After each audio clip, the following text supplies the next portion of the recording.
स्वागत है आप सभी का सत्यार्थ प्रकाश की तृतीय समोल्लास की इस बड़ी ही महत्वपूर्ण कक्षा के अंदर। और जैसे मैंने आपको प्रथम ही बताया है कि हम लोग वैशेषिक दर्शन का विषय पढ़ रहे हैं, तो जो नए सदस्य हैं उनके लिए मैं थोड़ी सी जानकारी दे देता हूँ। वैशेषिक दर्शन जो है, इसके रचनाकार है महर्षि कणाद। महर्षि कणाद ने वैशेषिक दर्शन लिखा है। और वैशेषिक दर्शन जो है ये एक मोक्ष शास्त्र है, यानी एक ऐसा शास्त्र है जिसके संबंध में महर्षि कणाद ये दावा करते हैं कि यदि तुमने वैशेषिक दर्शन को अच्छे से पढ़ लिया और पढ़ के उसको व्यवहार में उतार लिया तो आपकी मुक्ति संभव है। अब वैशेषिक दर्शन को जब हम लोग पढ़ते हैं तो इसके अंदर हमें 6 पदार्थों को जानना आवश्यक होता है। यदि इन 6 पदार्थों को अच्छे से आपने जान लिया ना, तत्व ज्ञान, तो मुक्ति संभव है। वो 6 पदार्थ कौन से हैं? तो उनमें पहला है द्रव्य, दूसरा है गुण, तीसरा है कर्म। ठीक है, द्रव्य, गुण, कर्म, सामान्य, विशेष और समवाय, ये 6 पदार्थ हैं। द्रव्य, गुण, कर्म, सामान्य, विशेष और समवाय। यदि इन 6 पदार्थों को आप जान लो ना, केवल केवल 6 पदार्थों को, कितने पदार्थ हैं? केवल 6 पदार्थ, द्रव्य, गुण, कर्म, सामान्य, विशेष, समवाय। इन 6 पदार्थों को जो भी मनुष्य जान लेगा अच्छे से, उसकी मुक्ति जो है, ऋषि कहते हैं कि हम गारंटी लेते हैं उसकी मुक्ति हो जाएगी, वो मोक्ष को प्राप्त हो जाएगा। अब इन 6 पदार्थों में से पहला पदार्थ है द्रव्य। वो आगे समझाते हैं कि द्रव्य भी 9 प्रकार के होते हैं। द्रव्य यानी पदार्थ 6 प्रकार के हो गए, और उन पदार्थों में जो पहला पदार्थ है यानी द्रव्य, द्रव्य 9 प्रकार का हो गया। 9 प्रकार के द्रव्य कौन कौन से हैं? तो उसके संबंध में कहते हैं कि पृथ्वी, अग्नि, जल, वायु, आकाश। कितने हो गए? 5 हो गए हैं ना। पृथ्वी, अग्नि, जल, वायु, आकाश, 5 तो ये हो गए। उ- उसके बाद में 4 और आते हैं। वो 4 कौन से हैं? दिशा, काल, आत्मा और मन। कौन कौन हो गए? दिशा, काल, आत्मा और मन। तो टोटल कितने हो गए? हो गए ना 9। यानी 6 पदार्थ जानने हैं। उन 6 पदार्थों में जो पहला पदार्थ है द्रव्य, उसके भी 9 भाग हैं। और वो 9 भाग कौन है? तो उनके संबंध में क्या लिखा गया है कि पृथ्वी, जल, अग्नि, वायु, आकाश, काल, दिशा, आत्मा और मन।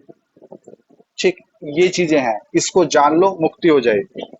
अब सबसे पहले बात आती है कि पृथ्वी क्या है। पृथ्वी कहते किसको है? आप में से बहुत से कहोगे कि भाई ये धरती तो पृथ्वी है। आप में से बहुत से क्या कहोगे कि धरती ही तो पृथ्वी है। लेकिन आप केवल मिट्टी को पृथ्वी समझते हो। किसको पृथ्वी समझते हो? मिट्टी को। आपके कोई प्रश्न आदि भी हो ना और आपको कुछ समझ में ना आ रहा हो तो आप मुझसे कह सकते हो। तो आप में से अधिकांश जब बात पृथ्वी की आती है ना तो सोचते हो कि मिट्टी ही पृथ्वी है, और बिल्कुल सही बात है, मिट्टी ही पृथ्वी है। लेकिन पृथ्वी उससे कुछ आगे बढ़ के है। तो जब बात पृथ्वी की करी जाती है और महर्षि कणाद की बात करी जाए, तो महर्षि कणाद पृथ्वी के संबंध में कहते हैं कि रूप, रस, गंध, स्पर्शवती पृथ्वी। ये मैं आपको बाद में बता भी दूंगा कि सत्यार्थ प्रकाश में कहा हम लोग हैं। तो पृथ्वी की पहचान क्या बताइए? बिल्कुल साधारण तरीके से बता रहा हूं, इससे आसान दूसरा कुछ नहीं हो सकता। तो पृथ्वी की पहचान क्या है कि रूप, रस, गंध और स्पर्श जिसके भीतर है ना, वो पृथ्वी है। यानी पृथ्वी की पहचान क्या है कि पृथ्वी क्या है? उसके अंदर रूप है, रस है, गंध है, स्पर्श है। जिसके अंदर ये चारों चीजें मिल जाए ना, समझ लो वो क्या है? पृथ्वी है। वो क्या है? पृथ्वी है। जिसके अंदर रूप, रस, गंध, स्पर्श, 4 चीजें मिल जाए। अब मैं आपसे एक बात पूछता हूँ, हम एक आम का फल लेते हैं, आम। आम का रूप है नहीं है? आम हरे रंग का है, आम पीले रंग का है, पक्के थोड़ा लाल हो गया, रूप है नहीं है आम के अंदर? बोलो। अच्छा, आम, आम के अंदर रस है नहीं है? वो खट्टा है, वो मीठा है, रस है नहीं है? अच्छा, आम आम आम के अंदर कुछ गंध भी होती होगी, महक कुछ तो होती होगी। और क्या आप आम को स्पर्श कर सकते हो? तो आम क्या हो गया? आम आम पृथ्वी हो गया। आम क्या हो गया? आम पृथ्वी हो गया। अब आपको समझ में आया कि आप कितना पृथ्वी को समझ रहे थे और मैंने कितना आपको समझा दिया पृथ्वी के बारे में।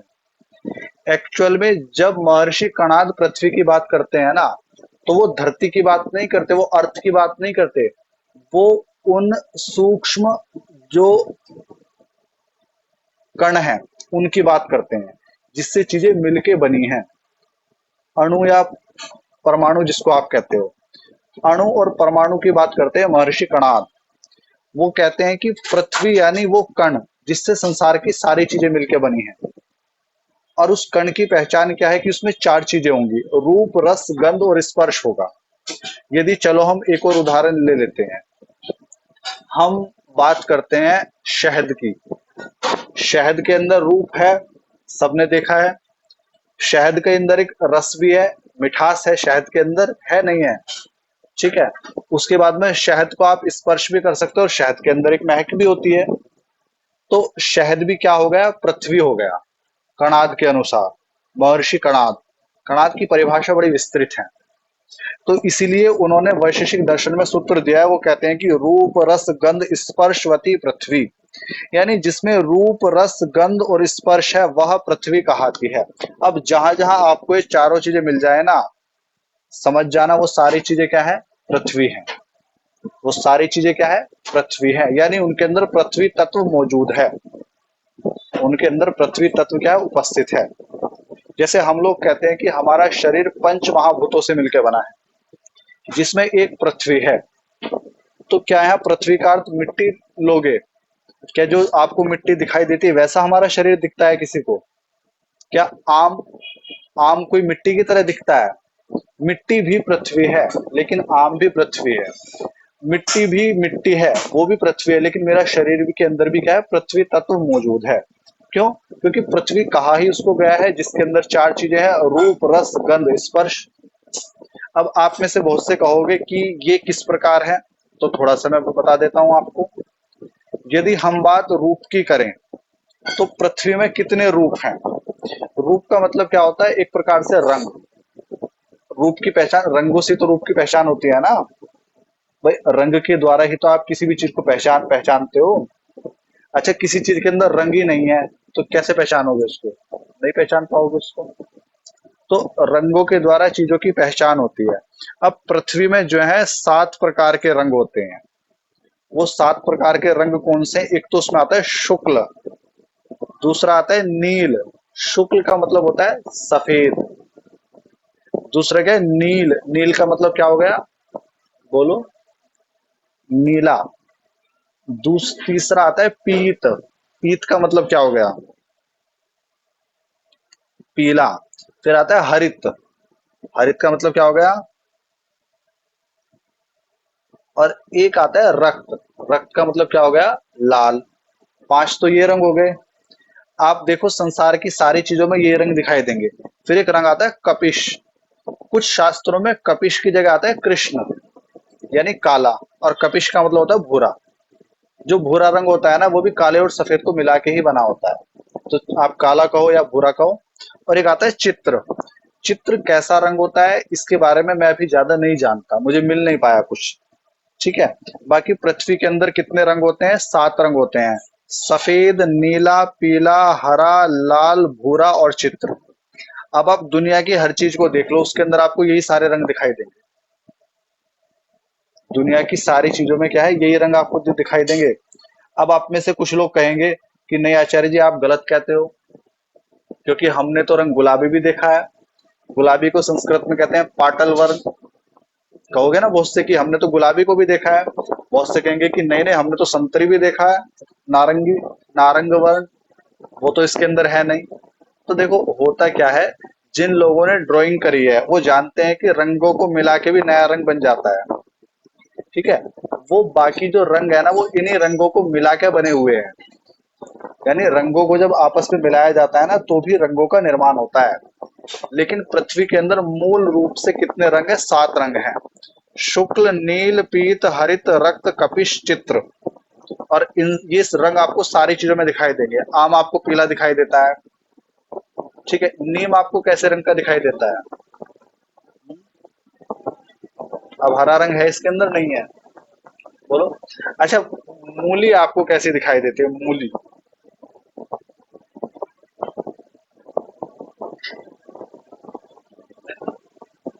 आचार्य जी एडवांस है। गाजर, गाजर कैसी दिखाई देती है? गाजर, गाजर भी दो गाजर भी दो रंग की दिखाई देती है। नीचे से लाल होती है, ऊपर से हरी होती है। ठीक है। यानी यानी कहने का मतलब क्या है कि आपको ये रंग दिखाई देंगे।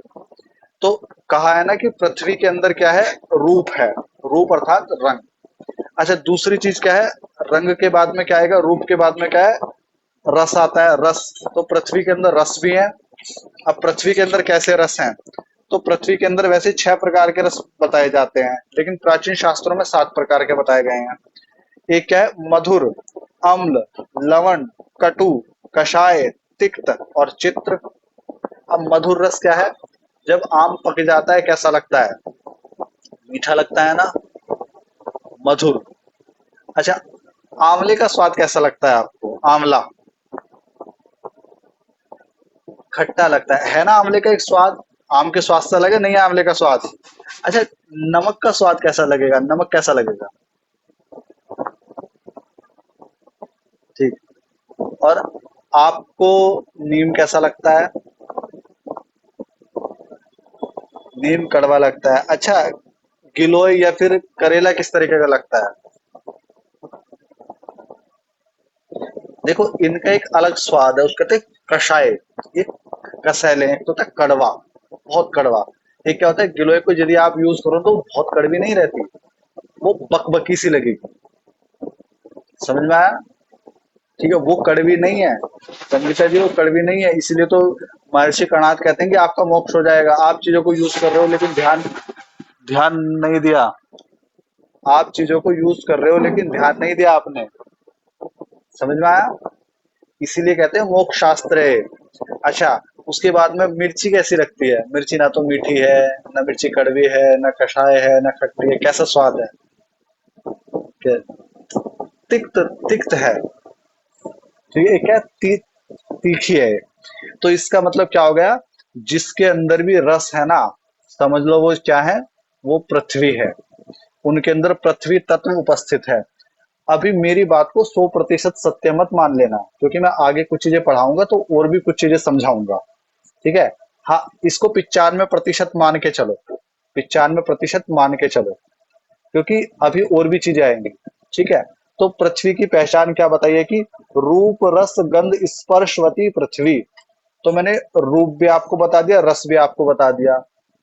ठीक है? अब आता है गंध। गंध 2 प्रकार की होती है, देखो।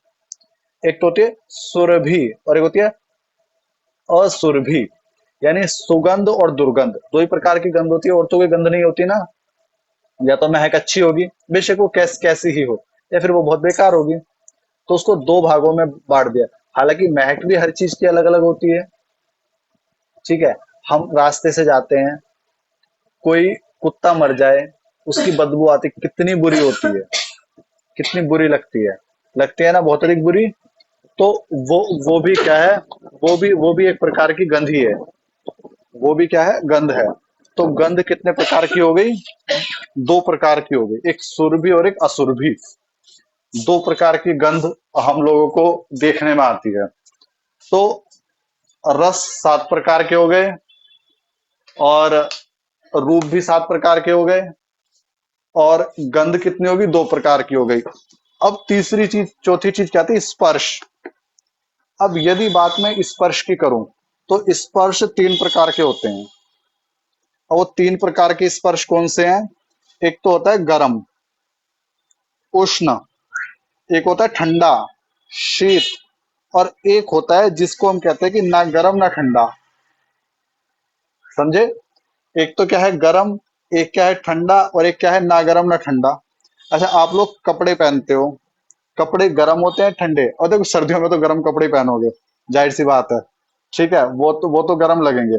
बाकी स्पर्श करा जाए ना, जैसे हम लोग गर्मियों में कपड़े पहनते हैं, तो कपड़े ना तो गर्म है ना ठंडे, तो उसको एक तीसरे भाग में बांट दिया गया। तो पृथ्वी का जो स्पर्श है ना, उसको कहा है ना ठंडा ना गर्म। ठीक है भाई, आपने हाथ में आम पकड़ रखा है, आम कोई गर्म या ठंडा थोड़ी ना है। यदि स्वभाव से देखो, आपका कोई प्रश्न उठ रहा है ना, तो प्रश्न पूछ लेना मेरे से। यदि आप में से किसी के दिमाग में कोई प्रश्न आ रहा है तो पूछ लेना। ठीक है, तो मैंने अभी आपको क्या बताया कि पृथ्वी का मतलब क्या है, जिसके अंदर चार गुण है ना, वो पृथ्वी है। एक रूप है, एक रस है, एक गंध है और एक स्पर्श है। अब इस दृष्टि से देखा जाए तो आप देखोगे कि आपके चारों तरफ पृथ्वी तत्व ही मौजूद है। आप किसी भी चीज का नाम ले लीजिएगा। मैं कहता हूं लोहा, लोहे के अंदर रूप भी है, लोहे के अंदर रस भी है, लोहे के अंदर गंध भी है, लोहे के अंदर स्पर्श भी है, लोहे के अंदर चारों चीजें हैं। ठीक, क्या?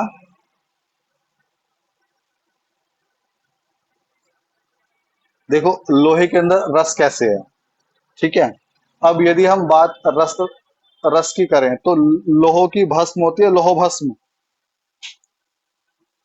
किसी ने खाई है? अब जब आपने खाई नहीं, फिर पता कैसे चलेगा? नहीं, पता कैसे चलेगा रस कैसे है? अरे सुन तो लो पहले मेरी बात। मैं ये बात कह रहा हूँ, लोहो भस्म यदि आप खाओगे तो जब आप उसको जिह्वा पे रखोगे तब आपको पता चलेगा उसके अंदर क्या रस है। अब खाई तो मैंने भी नहीं है, लेकिन ऐसा तो होगा नहीं उसके अंदर कोई रस ना हो। जो जो चीज आपकी जिह्वा को स्पर्श कर रही है उसका कुछ रस है नहीं है? कोई आपको मिठास दे रहा है, कोई आपको खटास दे रहा है, कोई बकबकापन दे रहा है। तो यदि लोहो भस्म का यदि आप उपयोग करो तो आपको महसूस हो जाएगा कैसा रस होगा। आप ये नहीं कह सकते कि कुछ भी रस नहीं है उसके अंदर। आपको जब रखोगे तब पता चलेगा। अब मैंने तो खाई नहीं है। पृथ्वी, मैंने क्या पढ़ा है कि छह पदार्थों को आपको जानना है वैशेषिक दर्शन में। उन छह पदार्थों में से पहला पदार्थ है द्रव्य। उस द्रव्य के भी नौ भाग हैं। उन नौ भाग में से पहला चीज क्या है? पृथ्वी। और मैं इतनी देर से आपको पृथ्वी ही समझा रहा हूँ। और मैंने आपको क्या समझाया कि पृथ्वी के चार गुण हैं, जिसके अंदर चार चीजें हैं ना, रूप रस गंध स्पर्श, वो पृथ्वी है। अब यहाँ अगली चीज समझिएगा, अगला सूत्र समझिएगा। अगला सूत्र वैशेषिक दर्शन में महर्षि कणाद लिखते हैं कि व्यवस्थितः पृथिव्याम गंधः, यानी पृथ्वी में गंध गुण स्वाभाविक है। रूप रस और स्पर्श अग्नि जल और वायु के योग से हैं। जल में रस, अग्नि में रूप, वायु में स्पर्श और आकाश में शब्द स्वाभाविक है। यह समझिएगा, महर्षि कणाद कहते हैं कि पृथ्वी में मिलती तो चारों चीजें हैं, लेकिन इन चारों चीजों में पृथ्वी का जो अपना स्पेशल गुण है ना, वो है गंध। ठीक, बाकी जो सारे गुण है ना, वो दूसरे द्रव्यों में भी मिलते हैं, लेकिन गंध आपको किसी दूसरे द्रव्य में नहीं मिलेगा। समझे? जल के अंदर कोई गंध नहीं होती। ठीक है, जल में आप कुछ पृथ्वी तत्व मिला लो। जैसे आप, कई बार क्या होता है, जो टंकियों से पानी आता है उसमें थोड़ी बदबू आती है, क्यों? वो क्लोरीन मिला देते हैं उसमें। तो क्लोरीन पृथ्वी तत्व है, जिसके कारण जल के अंदर गंध आ रही है। ठीक, या उसके अंदर आप कुछ और चीज मिला दो तो उसके अंदर गंध आएगी। जल की अपनी कोई गंध नहीं है, गंध पृथ्वी तत्व की ही पहचान है। वायु, वायु के अंदर कोई गंध नहीं होती। आप तो कहोगे कि जी हवा जब चलती है तो बदबू आती है। वो बदबू किसके कारण आ रही है? मान लो कोई कुत्ता मर गया, तो उसकी जो पृथ्वी तत्व है, सूक्ष्म जो पृथ्वी के कण है, वो फैल गए चारों तरफ। वायु उनको बहा के लाती है, जिस कारण से आपको बदबू आती है। वायु के अंदर कोई बदबू नहीं है, अग्नि के अंदर कोई बदबू नहीं है। समझे? अग्नि के अंदर कोई भी सुगंध या दुर्गंध नहीं है। तो इससे क्या समझ में आया कि गंध किसका गुण है? स्पेशल, और स्पेशल पृथ्वी का गुण है गंध। इसी को महर्षि कणाद ने कहा गया है कि व्यवस्थितः पृथिव्याम गंधः, कि गंध पृथ्वी का स्वाभाविक गुण है। पृथ्वी के अंदर गुण तो चार हैं, लेकिन इन चारों में जो गंध है ना, वो पृथ्वी का स्वाभाविक गुण है, जो अन्य किसी के अंदर नहीं पाया जाएगा। ना जल के अंदर है, ना वायु के अंदर है, ना अग्नि के अंदर है, और न ही आपका आकाश के अंदर है। तो बताओ, इतना समझ में आ गया हो तो मैं आगे बढ़ जाऊं।